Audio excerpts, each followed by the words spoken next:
Hey, welcome back to the Red Cup conversation at Black's Bar. We're here in the beautiful Bixby Knolls area of Long Beach at the historic John Lee Hooker house. Most people don't know that the bluesman John Lee Hooker lived here, one of his many houses. We're here with Jeannine Bedard, and she's going to talk to us and tell us a little about her. Some background on this, why we're here. Why are we here, Aaron? And hang on a second. It's the Bixby We got a Bixby Paws coming here. Live TV. Live TV. And so if you don't know the Bixby Paws, if you live in Bixby Knolls, when the plane flies over, we stop for about 8 seconds, and then we start back up. So even if you're drinking, you have to pause. you have to pause. Yes. Sounds good. Yeah. So we all started from the pandemic. Me and John here, we were sitting here drinking and eating and getting fat. And we decided, since they closed all the bars in Atlantic, I was like, hey, let's build a bar and bring it home. So we stayed here and we started drinking and having good times, and we started talking about Long Beach, everything that's going on. I said, hey, let's start interviewing. Man, that sounds like a good idea. Why not? We bored anyway. So we said, let's start doing this. So he's like, hey, yeah, because I know a lot of people here because I've done fundraisers in the past. So I said, you know what, let's do this. I think we can, because he's the administrator for the Bixby community page. So his reach was far, and I know a lot of people in the city government. So I said, hey, let's try this. And so far, we got a good response. So anyway, without any further ado. Jeannine, tell us about yourself, who you are, and I always ask this, why would you put yourself through this election thing? I'm super interested in why people put themselves up like that. Yes. Go ahead, tell us about yourself. Well, before I start, I would just like to say this, okay? John, Aaron, first time I've met both of you. Yes. Your house is amazing and your bar is great. Thank you. I would also like to say thank you, though, because without people like you being involved in community engagement, reaching out to me, because I wouldn't be a part of this and I wouldn't be able to get the message out to Bixby. Right. They did the redistricting. Nobody would know who I am. So thank you, and thank you for actually taking the time to get involved, because a lot of people think, oh, city council can do it all. No. City council can't do it. Who does it is the community members. Thanks. You're welcome. All right, so my name is Jeannine Bedard, and I am running for Council District 5. So I'm here today to introduce myself, and again, to say thank you. Thank you for letting me be a part of Bixby Knolls. And I'm hoping to get to know each and every one of you and your neighborhood, because from what I've seen so far, it is gorgeous. So a little about myself. I am a mother. I have an amazing stepdaughter. I have 3 beautiful daughters of my own. So technically a mother of 4. Wow. A lot of work. I am a wife to an amazing husband. I don't think I would be here without him. Wow. I will say that. Only my wife would look at me that way. He's been my stress. rock. Yeah. And I'm not doing this for kudos just because he's down there. Yeah, I don't see him either. Go ahead, going like, hey. No, he is my rock. He's my support system. And as we all know, we're married. If you don't have a good partner, you're not going to get through life. True. So he helps me with my work decisions, with life, and with my family. So that's amazing. And now, I talk to everyone. I'm your neighbor. I'm your friend, right? I'm not just somebody that's just going to sit here and tell you what to do, because guess what? I work for you. And that's the mindset we have to have. I have 24 years of law enforcement experience. I am currently a sergeant, and I've been there and I've done that. I won't get into the details, but let's just say I understand the importance of community engagement. I understand the importance of gaining your trust, because without gaining a rapport, we can't have a working relationship. And I'm sure you know that, running the community page, and I'm sure you know that because of your history. Yes. So, we won't get into that, but I'm sure everybody knows. Everybody knows. Everybody knows him. So, yeah. So law enforcement is tricky. It's been tricky for a while, Yes. and we have our ups and downs. But I will say this: every community that I have worked in supports law enforcement because we engage with them. I respect them. I ask for their ideas, and I talk to them. If I walked around and just acted like my ideas were the only ideas, it wouldn't work. It wouldn't work for law enforcement. I wouldn't be able to solve crimes. I wouldn't be able to investigate crimes because no one would want to talk to me. So when I knock on a door and they see Sergeant Bedard, they go, yes, come on in, let me help you. Let me show you the video, let's talk. And that's what I think is missing, maybe in city council a little bit, hence to why I decided to run. So as law enforcement, I do think I need a seat at the table. I need a seat at the table basically because I want to make sure that people understand law enforcement isn't scary. Law enforcement is here to help you. And again, we work for you. And I want to make sure that our community is safe. District 5 has now become a very large district. Huge. The biggest district. Yes. So if we don't have public safety, which is one of my top priorities, nobody's going to want to walk around District 5. Nobody's going to want to do what John and Aaron are doing because they're not going to feel safe. And they're going to say, well, why should I do this? And I agree with that. Why should you put yourself out there? Why should you care if no one else cares? So if I'm sitting in that arena, I guess you call it, where some people wonder why would you do it? It would just help me understand what goes on behind closed doors. Because sometimes I wonder, right? But as you know, we know what goes behind closed doors sometimes in law enforcement, and those are the things, if we don't speak up. As a sergeant, if I see something and I don't say something, guess what? It's going to go sideways. Yes. Well, if I'm at that table and I see something and I don't say something, it's going to go sideways. And you're going to hold me accountable, and you're going to hold me accountable, and she's going to hold me accountable, right? Yeah. And all of you will hold me accountable. So that's what I want to make sure you understand, why I'm there. I'm there for my family. My daughters, at least 2 of the 4, want to stay in Long Beach. They love it. And of course, we're not going to sell our home. So I said, you know what? If you want to stay here and you eventually want to raise your family once we get older and they take over our house and start taking care of us, which is the hope. See that little door right there? That's my vacation or my elderly home. My daughter probably took care of the house. I'm doing all this work. You better take care of me. Right. Get all That's what I this. tell them. Right. So they want to be in that neighborhood. Why not step in the arena and keep it safe for them and for everybody else, everyone else's family members. No, you're right. We love Long Beach. I didn't grow up here. I moved here 25 years ago, about the same time you did, right? Yeah. Love the neighborhood, love the diversity, the culture. It has its problems like other big cities. It's a medium-sized big city. Was it 5th largest? Sixth largest. That's what I read was 7th, latest. Okay. Oh, everybody's leaving. Everyone's saying that, 7th largest. But it could be 467,000. Yeah, it's a lot. That's a lot of people. It's a To little make happy. Yeah. Not only to make happy, but to understand what their needs are. Yeah. And so the couple things that we hear through the community, just talking to people, is there's some things that, the homeless issue, I guess you would say. How do you think we should address it? There's a lot of people that are down on their luck. There's mental illness. There's drug addiction. It's a faced thing with no good solution I've heard from anyone.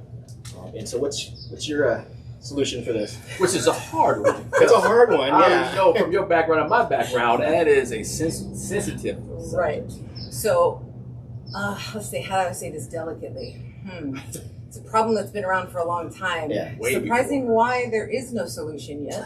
Yeah, right. Yeah. Shocker. Here we go. John, I heard from you a few things, which I really am impressed that I heard from you today, because a lot of people don't understand there are different reasons why people are homeless. Yes. And with a law enforcement background, you have to know that we are the first kind of line, right? We were the first responders to certain radio calls. If I just go up to the homeless person sitting on the ground and I treat them the same, not knowing their backstory, how am I going to get a rapport with that person, right? Some people are there for financial difficulties, truly financial difficulties. Some are there because they want to be there. They think, hey, this is my state and I want to live here. You can't tell me what to do, right? And there's some people there with drug and chemical dependency and addiction. And the one that obviously is law enforcement we see the most is mental illness. Yes. If we cannot differentiate between those individuals, how can we give them the resources? How can we help them? How can we get them back on their feet?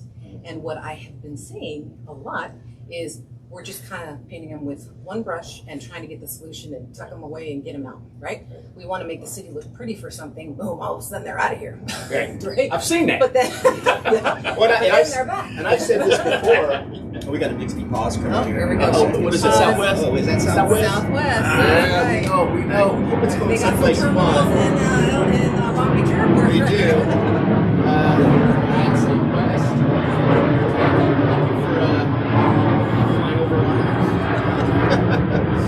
But the homeless issue, I see it's like a game of whack-a-mole.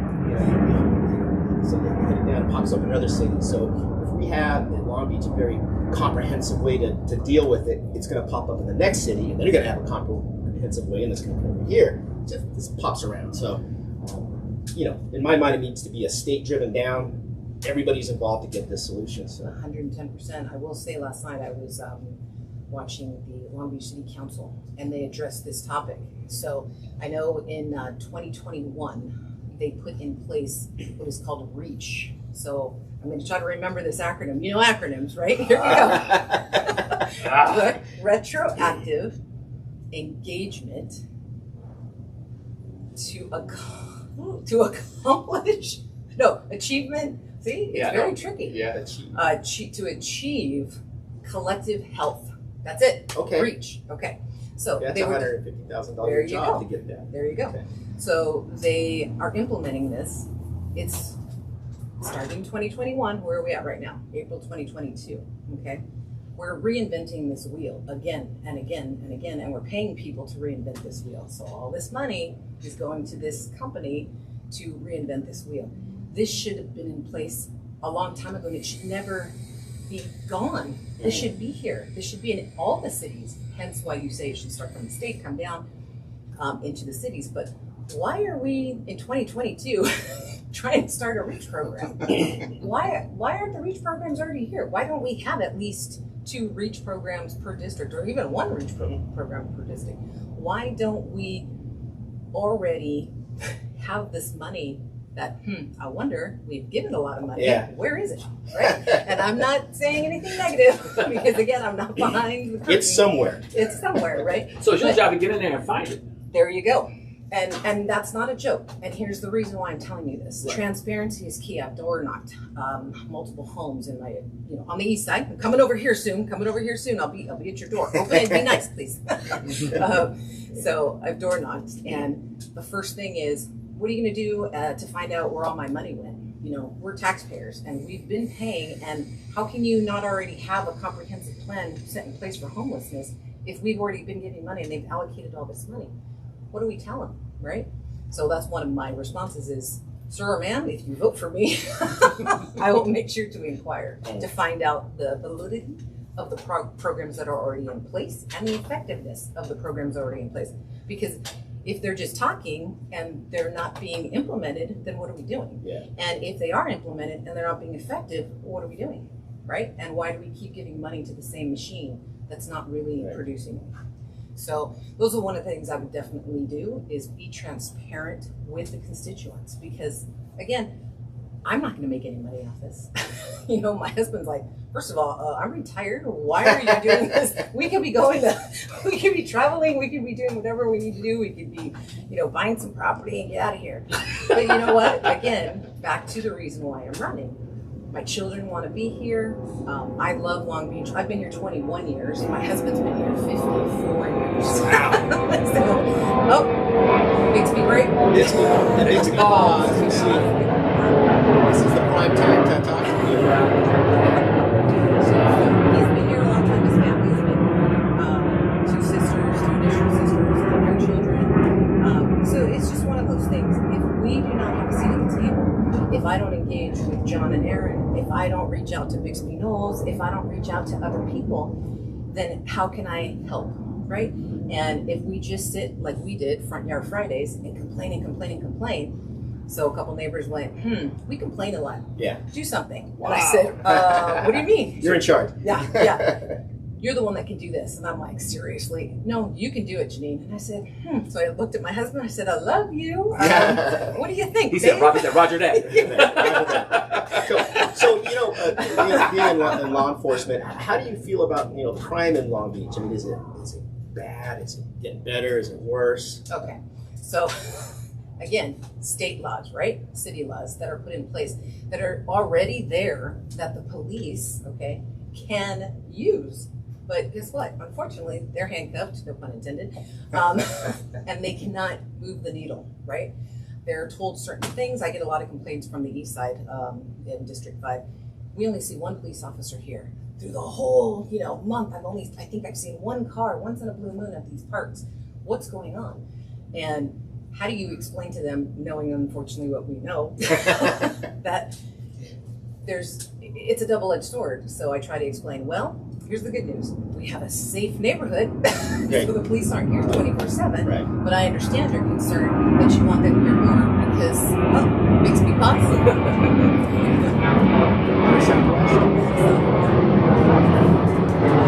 Nice to have a jet balloon now. I'm not going to talk about that. Conversation with someone else. So we just try to make sure that they understand that we want to address the issues as law enforcement. Sometimes we can't. City officials need to support law enforcement, though. That is huge. And a lot of people when I door knocked, said, hey, city officials aren't supporting law enforcement. Why not? Tricky way to answer it, but I say, unfortunately, it's a political game. We need to step away from the political game. We need to come into reality. We need to understand, why are we playing a dangerous game of politics when we all need to live in this world? We all need to live in this city, and we all need to find a solution. I don't care where you're coming from, what political party, what ideology, what religion, what background. Hey, we all have to be here. Let me listen to you. You listen to me. I'm going to listen to John and Aaron. I'm going to listen to Bixby Knowles. I'm going to listen to Los Cerritos. I'm going to listen to Calites. I'm going to listen to everyone.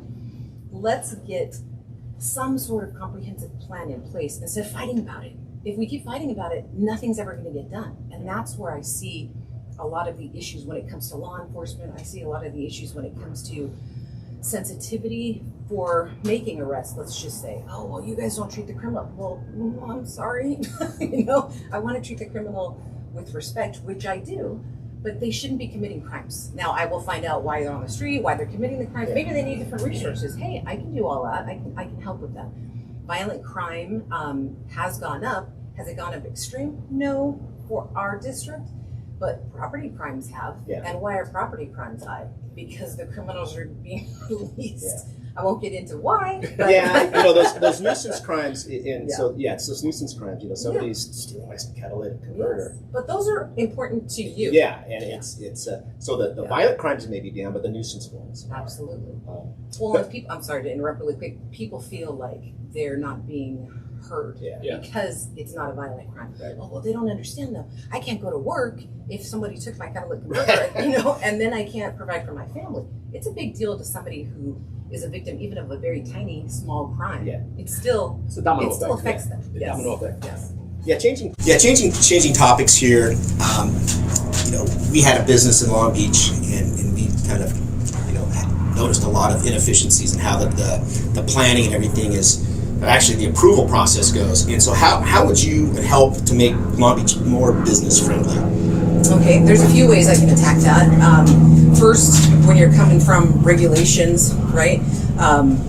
Sometimes outside of our realm, right? But if we're at the table and you have someone that isn't afraid to say, hey, wait a second. Do we really need to take 10 years to get this person's license to start a business? Yeah. We're looking for small business owners. We're looking for people to come and be a part of Long Beach.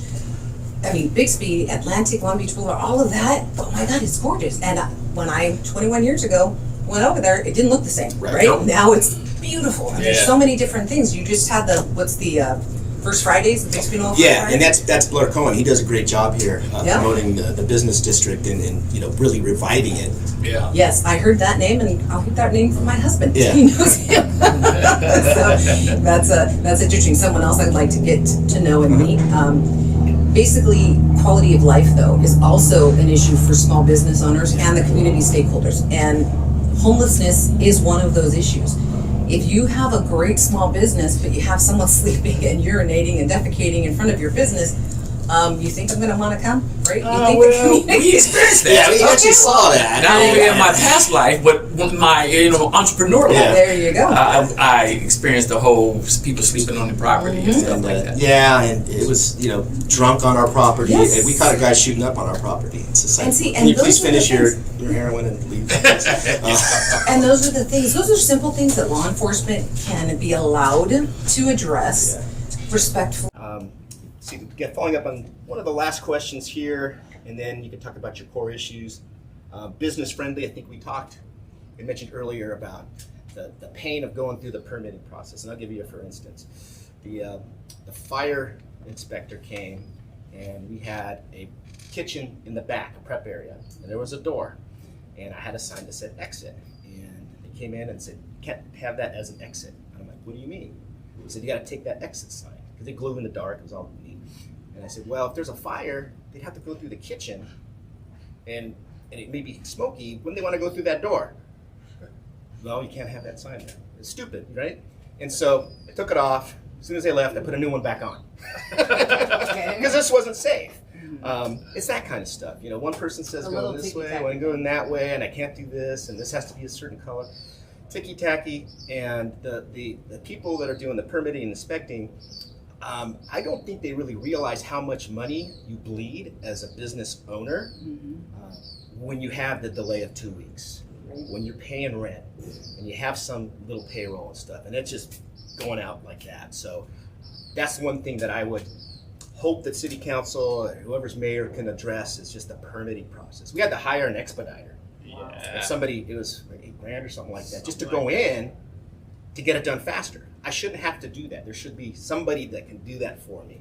I agree. And again, having the small business owners or community stakeholders at the table during this time, and even having a council person. So if you're having that issue, I wouldn't mind saying, hey, let's set up a meeting between, whoever's telling you A, B, and C, myself and you guys, right? And let's discuss it. Let's try to figure out a way to facilitate it, streamline it, get it done properly. Yeah. Without having the back and forth like you're talking about, without having the one person coming in and saying one thing one day and the next day another thing. Yes.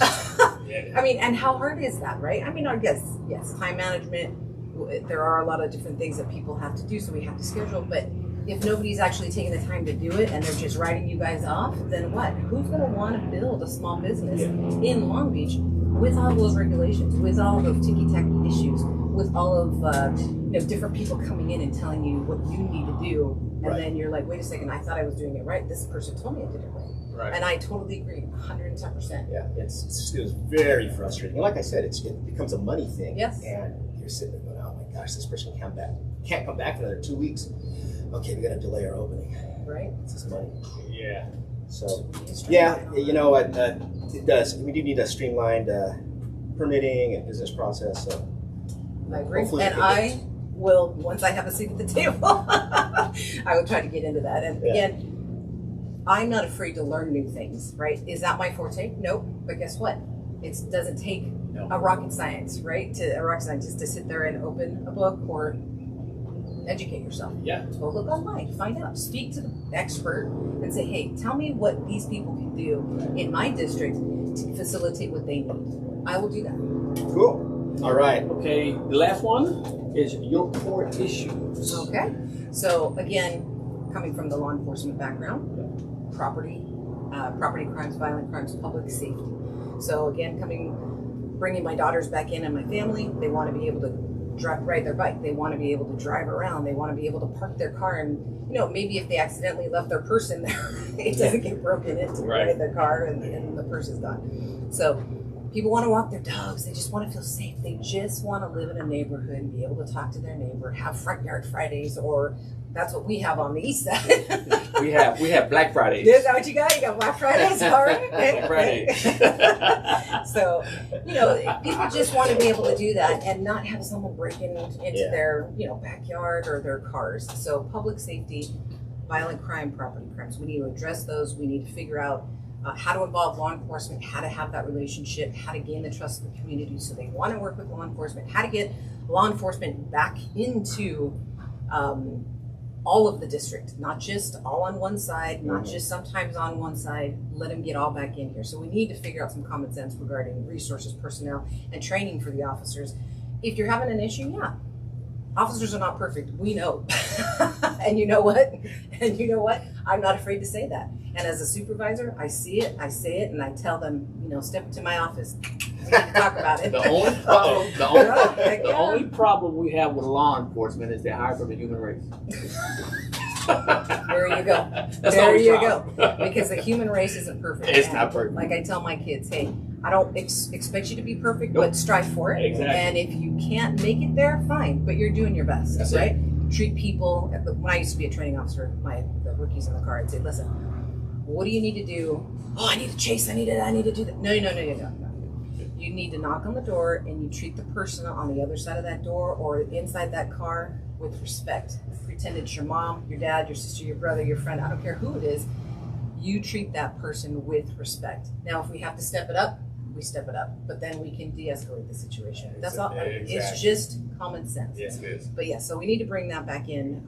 The homeless issue, we talked about that. We need to make sure that the quality of life is better, not just for the community members, but for the homeless individual itself. Identify why they're on the street and try to provide them the resources and get Reach up and running. Reach 3. Yeah, Reach 3. Reach 3 up and running. Or maybe Reach 4 by the Yeah, time. I mean, at this point, 2022, this should be implemented throughout every city and every district with no question. Yeah. But and transparency. Where's this money going?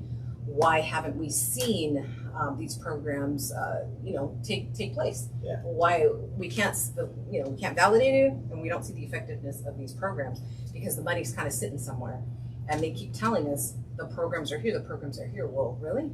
Let's get the programs moving. So as a council person, I would, try to make sure transparency is number one to the constituents. And if you ask me, I'm going to tell you the truth. Right. I have nothing to lose when it comes to, it's not my money. You know what I mean? Right. In the sense of taxpayers, yes, Yeah. but I'm not putting it in my pocket and trying to take it home. Yeah. Right. I'm trying to make Long Beach better. Right. So if that's what I need to do and I need to tell you the truth, you might not like it, you might not like what the truth is, but at least I'm going to tell you the truth, and then we can try to come to get a comprehensive plan going. Yeah, we love Long Beach, like we were saying earlier. We love it. Been here 25 years, 25 years, 55, 21 years, 54 54 for my husband, yeah. And I don't intend on going anywhere. No? I don't think anyone wants to, and that's the thing. A lot of people say, "Oh, just get out of here, just go to another state." And I'm like, you know what? Yes, we thought about it, and we do. We're probably going to get some property in another state. I'm not going to lie, but not to leave, not to get pushed out. No, I'm looking at a vacation home. There you go. But I'm not to leaving get mine. pushed out. Why should we have to leave Yeah. this beautiful state, this beautiful city, Yeah. just because the adults in the room aren't really figuring out the right way to make it work for everybody? There's enough money. You cannot tell me there's not enough money in this state and in this city. There is enough money. We just have to figure out how to use it properly. That's cool. All right. So let's do our last 3 questions. We're gonna redo this. fun- We're fun going to do duty. this. And I'm going to mix them up. And I want transparency. You want See, transparency? I said that key Get word. that little napkin. I see that key It's word, warm. transparency. Let me dab, little dab. Makeup. Woo. Okay. All right. Honest. Here we go. Honest. These are the pressing issues that Let's go divide Darren this. and I. That makes a Which community. whiskey? exactly. Star Trek versus Star Wars. Okay, so now I have to be honest, right? You gotta be honest. Come Star on. Trek. Yeah. That's my girl. And I didn't mean to divide, but That's all honestly, that's kind of what I grew up. Star Wars became a big thing, with Right. I've said this before, and people. It was entertaining. Yeah, and people get in my face like, "Oh, Star Wars is great." I'm like, "It's a fantasy. It's a fantasy. It's like Lord of the Oh, my Rings, God. right? It's not a sci-fi. It's like Lord of the Cut Rings. it out. It's the same thing. This is the battle of the Well, ages. So, Yeah. All my right. Star Wars friends out there, I love you. I think you guys I are love you too. fantastic. God, Star Trek. Yeah. Come to the Star Trek side. Don't be mad at me. Yeah. Don't be mad at me. Let's see, your favorite '80s band. Bengals. The Bengals are good. Bengals. Susanna Hoffs, right? Yeah. And, I don't know. Walk like the Egyptian. Yeah. Walk like One of my crushes when I was in high school was Susanna Hoffs. That's your question. One of my many One of crushes. the many. And the last question before we wrap it up: what's in the red cup? Agua. Always water. Always water. It's always I speak water. Spanish, by the way. Yeah, I speak there you Spanish go. for my, There you go. my Spanish speaking. Those are the only two languages: English and Spanish. All right. That's it. And so that's a wrap. I think we talked to Jeannine, got some good insight on where she's coming from. I want everyone out there that's watching this, to vote. Always look at your community, vote. It really matters. Thanks, and be kind to one another. Yes, be kind, and please, yes, vote. We talk about these issues. John and Aaron are taking the time to do this, but you know what? It doesn't count unless you vote. So please vote June 7, 2022. Thank you. All right. Thanks, everybody. Thank you, Jeannine. Thank you. You.